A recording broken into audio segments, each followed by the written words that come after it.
خطاب فصل ہے حدیث مصطفیٰ ہے تو عقل ہے حدیث مصطفیٰ۔ حضرت ام سلمہ رضی اللہ تعالیٰ عنہ سے روایت ہے، قالت، آپ فرماتی ہیں،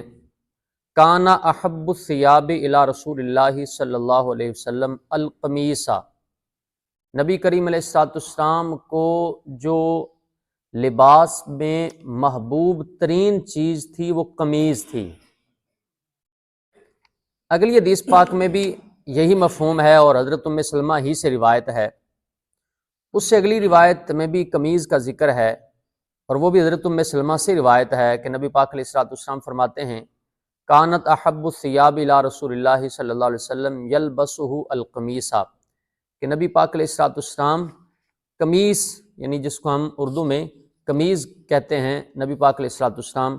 وہ پہنا کرتے تھے۔ ایک روایت میں جو اس سے اگلی ہے وہ حضرت اسماء بنت یزید سے ہے،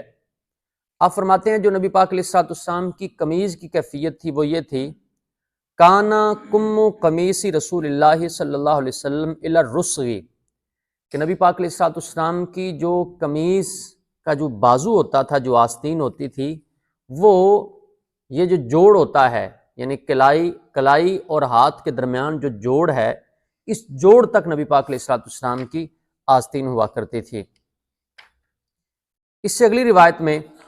حضرت معاویہ بن قرہ اپنے والد سے روایت کرتے ہیں، آپ فرماتے ہیں کہ اتیت رسول اللہ صلی اللہ علیہ وسلم فی رہط من مزینۃ لنبایعہ، آپ فرماتے ہیں کہ میں اپنے والد کے ساتھ قبیلہ مزینہ، اپنے والد سے روایت کرتے ہیں کہ میں قبیلہ مزینہ کے کچھ لوگوں کے ساتھ نبی پاک علیہ السلام کی خدمت میں حاضر ہوا تاکہ ہم حضور کی بیعت کریں۔ اس زمانے میں بیعت اس طرح ہوا کرتی تھی کہ سرکار علیہ السلام کی بارگاہ میں حاضر ہوا جاتا تھا اور لوگ اس بات پر بیعت کرتے تھے کہ وہ اللہ کے سوا کسی اور کو رب نہیں مانیں گے، نماز کی پابندی کریں گے، زنا، سود وغیرہ ان چیزوں سے اپنے آپ کو بچا کر رکھیں گے۔ یہ جو آج مشائخ اور پیران عظام جو بیعت کرتے ہیں، اس کی اصل یہی روایات ہیں، بیعت رضوان کی جو آیات ہیں وہ ہیں، پھر اس طرح کی جو احادیث ہیں جس میں نبی پاک علیہ السلام نے بیعت لی، تو ان جو بیعت کی اصل ہے اور دلیل ہے وہ اسی طرح کی روایات ہیں۔ اب راوی فرماتے ہیں کہ ہم بیعت کرنے کے لیے نبی پاک علیہ السلام کی خدمت میں حاضر ہوئے، وَإِنَّ قَمِيصَهُ لَمُطْلَقٌ، راوی فرماتے ہیں یا تو یوں تھا کہ نبی پاک علیہ السلام کی جو قمیض تھی وہ کھلی تھی، یا یوں الفاظ ہیں، او قال زر قمیصہ مطلق، نبی پاک علیہ السلام کی قمیض کا جو بٹن تھا وہ کھلا ہوا تھا۔ بٹن جو زمانے میں ہوا کرتے تھے وہ جیسے آج کل ہمارے ہاں مطلب طرح طرح کے اور خوبصورت اور فیشن والے اور چھوٹے بڑے رنگ برنگے ایسے بٹن نہیں ہوتے تھے، بلکہ اس زمانے میں جو بٹن کے طور پر چیز استعمال ہوتی تھی اسے کہا جاتا تھا گھنڈی۔ سمجھ آ رہی ہے؟ یہ کپڑا اکٹھا کر کے اوپر ایک کپڑا ڈال کے اسے گھنڈی بنا دیا جاتا تھا، وہ بٹن کے طور پر استعمال ہوتی تھی۔ ٹھیک، جنہوں نے استعمال کیا ہو یا کہیں سامنے آئی ہو تو انہیں اندازہ ہو گیا ہوگا۔ یہ اسے اردو میں تکملہ بھی کہتے ہیں، وہ بٹن کے طور پر وہ جو گھنڈی ہے وہ استعمال ہوتی تھی۔ تو یعنی وہ جو نبی پاک علیہ السلام کے سینہ اقدس پر جو گریبان تھا آپ کا، وہ کھلا ہوا تھا اور اس کا بٹن تھا وہ کھلا ہوا تھا۔ یعنی یہاں راوی یہ بتانا چاہتے ہیں، یہ سمجھانا چاہتے ہیں۔ راوی فرماتے ہیں، قال فادخلت یدی فی جیب قمیصہ، میں نے نبی پاک علیہ السلام کے گریبان میں ہاتھ داخل کر لیا، ہاتھ ڈال لیا، فمسست الخاتم، تو میں نے جو آپ کی مہر نبوت ہے میں نے اس کو چھوا ہے، میں نے اس کو مس کیا ہے۔ اسی کی شرح میں نیچے یہاں جملے موجود ہیں کہ یہ جو ہاتھ لگا کے چھونا ہے، اس سے ظاہر یہ ہوتا ہے کہ وَالظَّاهِرُ أَنَّ قُرَّةَ كَانَ يَعْلَمُ الْخَاتَمَ،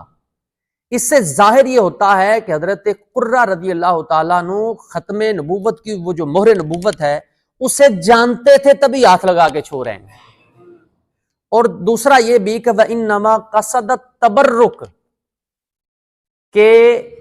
امام باجوری علیہ رحمہ فرما رہے ہیں اس کی شرح میں شمال ترمذی میں کہ حضرت قرہ رضی اللہ تعالیٰ نے جو حدیث کے راوی ہیں اور جو آ کر ہاتھ لگا رہے ہیں، ان کا مس کرنے کا مقصد نبی پاک علیہ الصلوۃ والسلام کی اس مہر نبوت سے تبرک حاصل کرنا ہے، یعنی برکت حاصل کرنا ہے۔ یہ بات میں اس لیے زیادہ واضح کر رہا ہوں کہ آپ کو پتا ہے کہ بسا اوقات اللہ والوں کی متعلقہ چیز سے برکت حاصل کرنے کے بارے میں بہت سارے لوگوں کو اعتراض ہوتا ہے، جبکہ صحابہ کرام کی زندگی میں جا بجا یہ شواہد موجود ہیں کہ کسی نے کسی چیز سے برکت حاصل کی، کسی نے کسی چیز سے برکت حاصل کی، کسی نے کسی چیز سے برکت حاصل کی۔ نبی پاک علیہ الصلوۃ والسلام کے نالین ہیں، حضور کے کپڑے ہیں، حضور کا جبہ ہے، نبی پاک علیہ الصلوۃ والسلام کے منہ مبارک ہیں، وغیرہ وغیرہ، اس طرح کئی چیزوں سے برکت حاصل کی ہے۔ تو بہرحال یہاں سمجھانا مقصود یہ ہے کہ قمیض نبی پاک علیہ الصلوۃ والسلام کی اس طرح کی تھی، کھلی تھی، جو گریبان تھا وہ سامنے تھا اور اس کا بٹن کھلا ہوا تھا، بوقت ضرورت بندہ کسی وقت وہ کھولتا بھی ہوتا ہے۔ تو یہ ایک قمیض کی کیفیت ہے۔ اب ذرا مطلب کچھ روایات آگے بھی ہیں، میں ان کو بیان کرتا ہوں۔ اب ذرا اس آئینے میں ہم اپنے آپ کو دیکھیں کہ ہم قمیض پہنتے ہیں یا کچھ اور پہنتے ہیں، اور بالخصوص جو ہمارے مختلف قسم کے ادارے ہیں یا بذات خود ہماری طبیعتیں ہیں، یعنی ہم قمیض پہنتے ہیں تو اگر ہم سنت کی نیت سے پہنیں گے تو ہمیں پہننے کا ثواب ملے گا۔ یہ وہی بات ہے جو میں نے اول میں کہی تھی کہ قمیض پہننا سنت ہے، اور قمیض بھی ایسی کہ دیگر کئی روایات اور احادیث میں ہے کہ نبی پاک علیہ الصلوۃ والسلام کی قمیض آدھی پنڈلی تک بھی تھی اور کچھ اس سے اوپر بھی ہوتی تھی۔ اور اب جو ہمارے لباس کا حال ہے اور لباس کا عالم ہے یہ ہمارے سامنے ہے۔ اب تو قمیض، اب تو لوگ پینٹ وہ پہنتے ہیں جو پھٹی ہوتی ہے، بلکہ ایک ہوتا ہے پھٹی ہوئی پہننا اور ایک ہوتا ہے جان بوجھ کے ایسی خریدنا کہ جو پھٹی ہوئی ہے۔ اور حالت یہ ہے کہ جو مکمل سلی سلائی ہے، جس کے اندر کوئی داغ نہیں ہے، جس کے اندر کوئی جناب روشن دان نہیں ہے، جس کے اندر کوئی کھڑکیاں نہیں ہیں، وہ سستی ہے، اور جس کو پھڑا ہوا ہے وہ مہنگی ہے۔ مطلب یہ کیفیت ہے۔ حالانکہ ہیں ہم مسلمان لیکن طریقہ کسی اور کا اپناتے ہیں، لباس کسی اور کا اپناتے ہیں، اور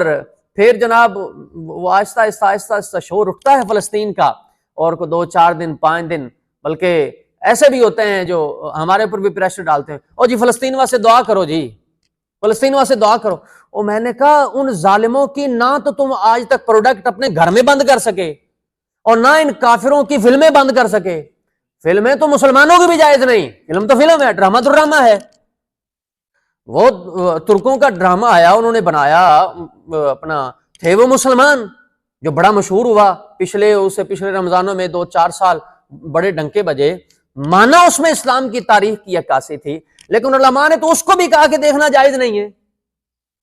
کہ ایسی چیزوں کو اس میں سامنے لایا گیا جو دین اور ہمارے اسلام کی روح سے درست نہیں ہے۔ تو ڈرامہ ہو یا فلم ہو، وہ کسی لحاظ سے بھی درست نہیں۔ لیکن کہنے کا مقصد یہ ہے کہ جن کے خلاف ہم علم بغاوت بلند کرتے ہیں، دن رات ان کی گود میں بیٹھ کے ہم زندگی جناب وہ گزار رہے ہیں، پرورش پا رہے ہیں، اور ادھر بمباری ہوتی ہے معاذ اللہ،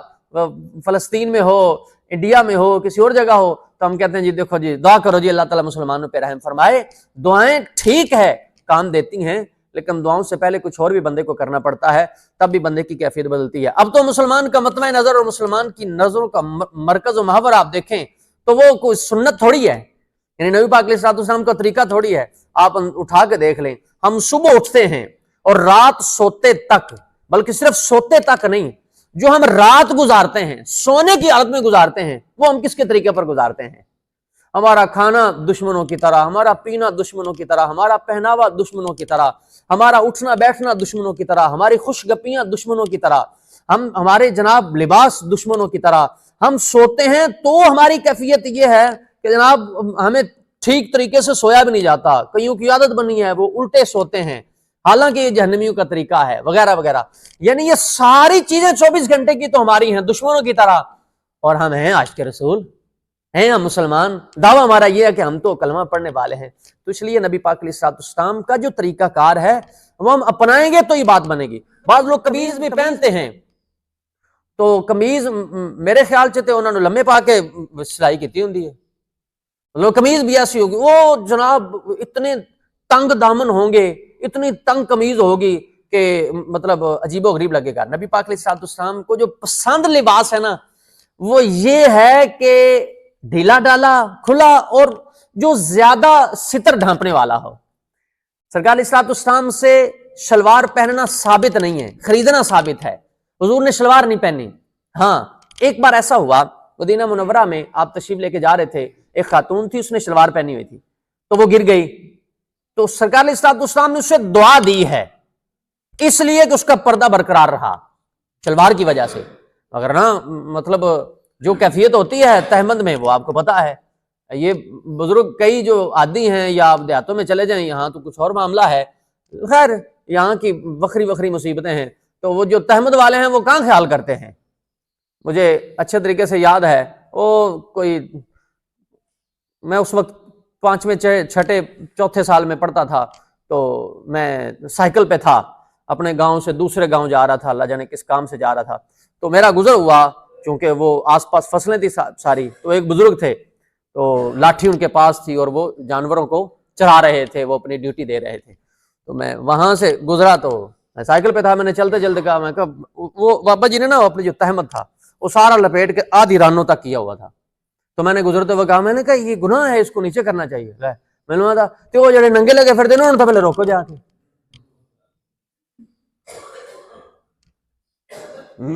تو چل دیا۔ میں نے کہا میں کیا کروں۔ ایک جگہ ایک بار ایسا ہوا کہ گاڑی تھی جو عام مسافر والی گاڑی تھی، فرنٹ پہ بیٹھا ہوا تھا، ڈرائیور نے گانا وہ چلایا ہوا ہے جس میں اللہ رسول کی گستاخی ہو رہی ہے، ویسے تو گانا کوئی بھی جائز نہیں ہے، تو میں نے اس کو کہا کہ میں نے کہا یہ جو آپ نے چلایا ہوا ہے یہ تو، ایسے میں خاموش رہتا کہ آپ لوگ سنتے نہیں، کسی کی برداشت نہیں کرتے، تو یہ جو لگایا ہوا ہے اس میں تو اللہ کی توہین ہو رہی ہے، نبی پاک علیہ الصلوۃ والسلام کی توہین ہو رہی ہے، اور یہ تو کفر ہے، اگر کوئی راضی ہو اس کو سنے اور اس پر راضی ہو تو وہ بھی کافر ہو سکتا ہے، تو یہ آپ نے کیوں لگایا ہوا ہے؟ مولانا صاحب، مولوی صاحب کیسی آپ باتیں کر رہے ہیں، اب تو بات کہاں سے کہاں تک پہنچ گئی ہے، یہ آپ گانوں کو لیے بیٹھے ہیں، یہ تو کیا ہے، تو اس کو دیکھیں وہ کیا کر رہا ہے، اس کو دیکھیں وہ کیا کر رہا ہے۔ فتح کرنا چاہ رہے ہیں اسرائیل کو، فتح کرنا چاہ رہے ہیں انڈیا کو، اور اپنے گھر فتح نہیں ہو رہا، اپنے بچے فتح نہیں ہو رہے، ایک ڈرامہ تو بند نہیں کروا سکتے، اپنی بیگمات کو تو اپنا مطیع و فرما بردار نہیں بنا سکتے، اور چل پڑے جناب زرداری کو ٹھیک کرنے،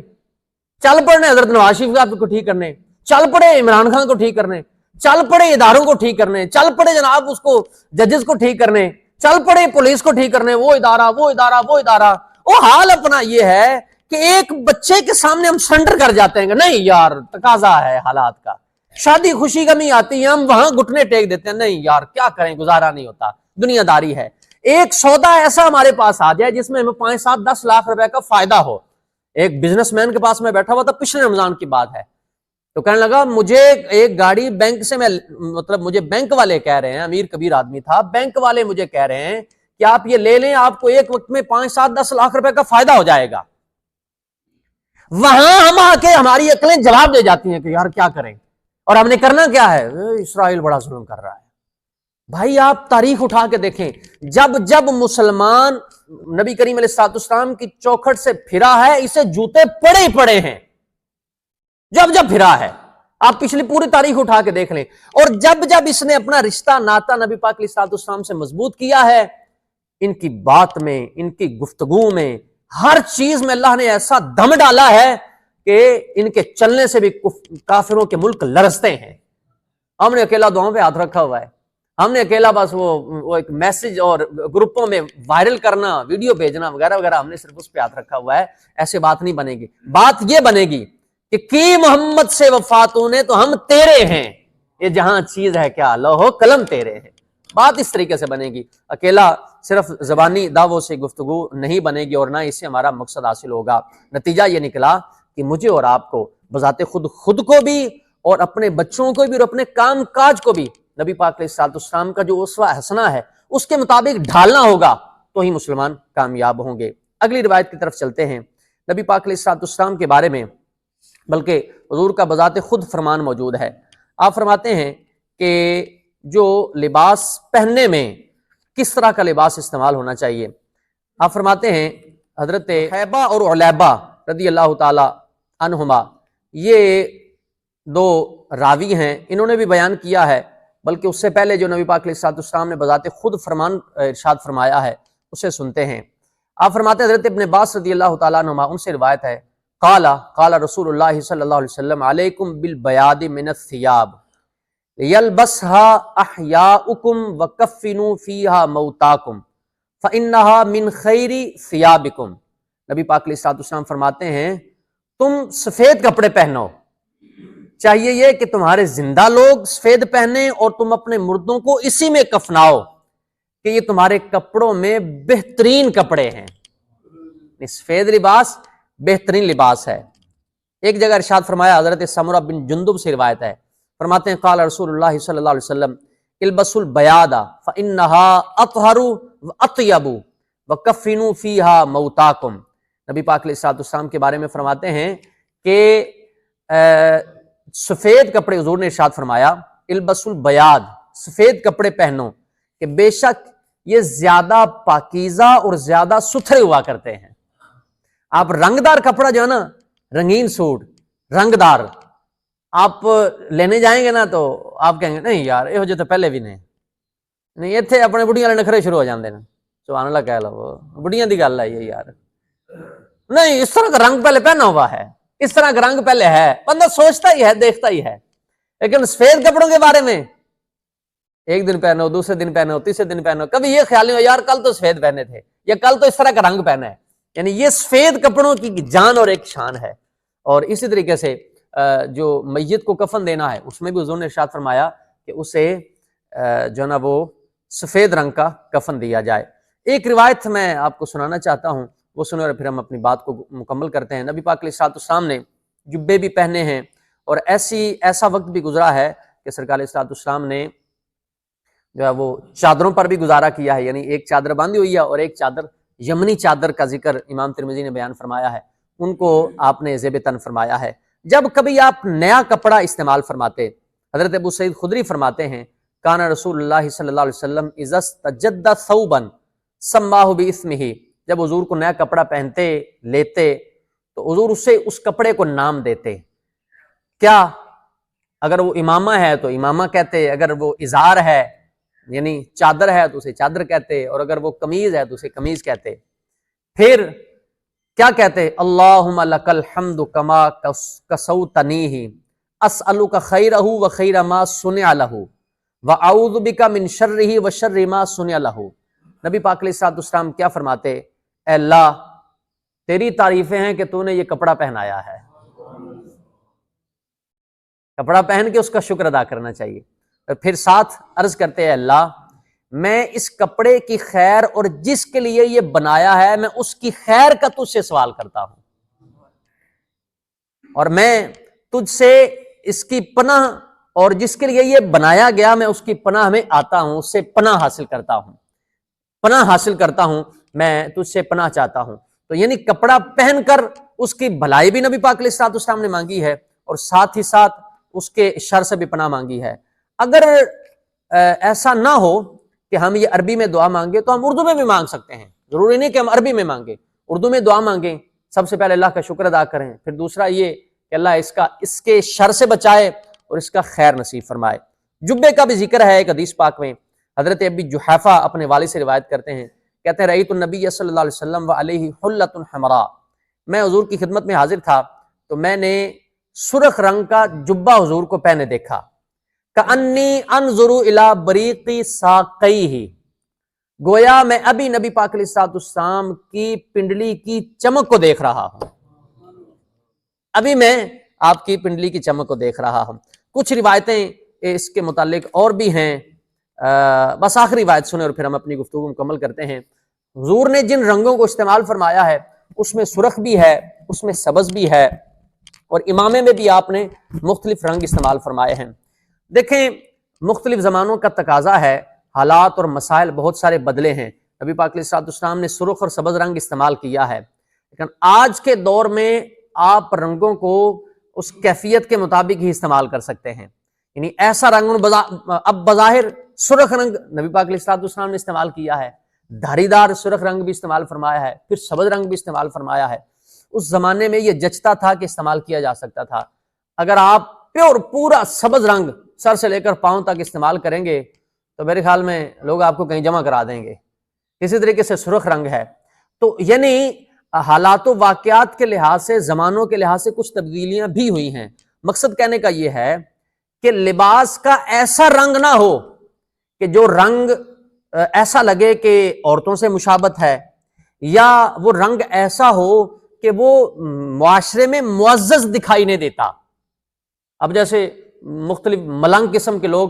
رنگ پہن لیا کرتے ہیں، یا بسا اوقات ایسا ہوتا ہے کہ کچھ رنگ ایسے، اب ایک شخص ہے وہ